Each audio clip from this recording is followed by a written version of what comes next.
और प्रयागराज महाकुंभ में श्रद्धालुजनों की भारी भीड़ है। लगभग 8 से 10 करोड़ श्रद्धालु इस समय प्रयागराज के अंदर मौजूद है। कल भी 5.5 करोड़ श्रद्धालुजनों ने महाकुंभ का स्नान किया था। ये जो भारी दबाव श्रद्धालुजनों के कारण और श्रद्धालुओं के संगम नोच पर जाने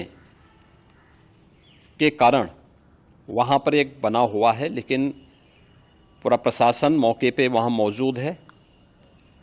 रात्रि को 1 से 2 बजे के बीच में अखाड़ा मार्ग पर, जहाँ पे अखाड़ों के अमृत स्नान के दृश्य से बैरिकेड्स भी किए गए थे, तो बैरिकेड्स को फांद करके आने में कुछ श्रद्धालु गंभीर रूप से घायल हुए हैं।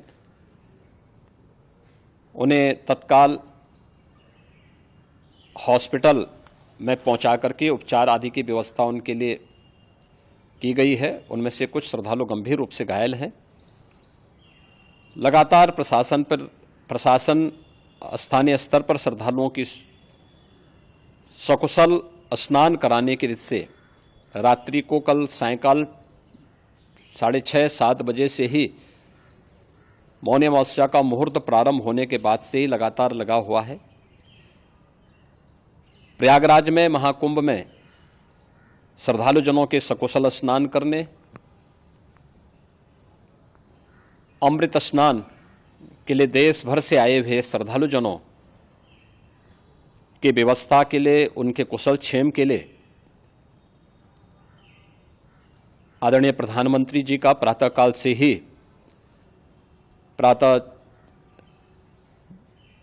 से ही उनके लगभग 4 बार प्रधानमंत्री जी ने हालचाल लिया है।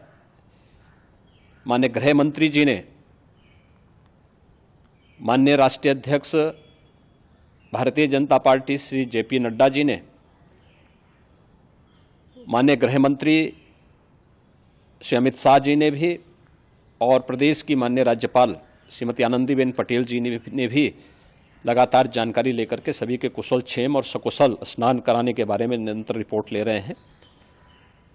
हम लोगों की प्रातःकाल से ही श्रद्धालुजन जो भी आए हैं वे स्नान कर सकें, इसके लिए यहाँ पे उच्च स्तरीय बैठक भी चल रही है, जिसमें मुख्य सचिव भी हैं, DGP हैं, प्रमुख सचिव गृह हैं, मुख्यमंत्री कार्यालय के अपर मुख्य सचिव के साथ ADG लॉ एंड ऑर्डर के साथ साथ अन्य वरिष्ठ अधिकारीगण मौजूद हैं।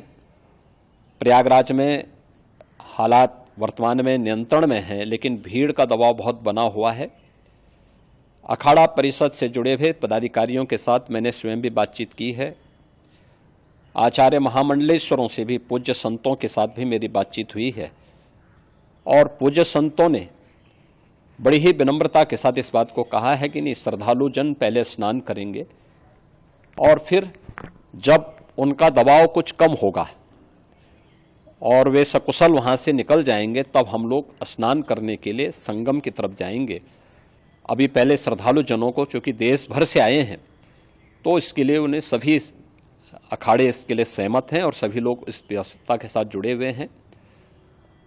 लगातार इस दिशा में हम लोगों का प्रयास है कि जो अब तक प्रातःकाल से ही आपने देखा होगा, कल मैंने बताया कि कल लगभग 5.5 करोड़ श्रद्धालु कल महाकुंभ का स्नान किए हैं, और आज प्रातःकाल तक लगभग 8:30 बजे तक 3 करोड़ से अधिक श्रद्धालु स्नान कर चुके हैं, और ये लगातार जारी है। लेकिन संगम नोच पर, अखाड़ा मार्ग पर,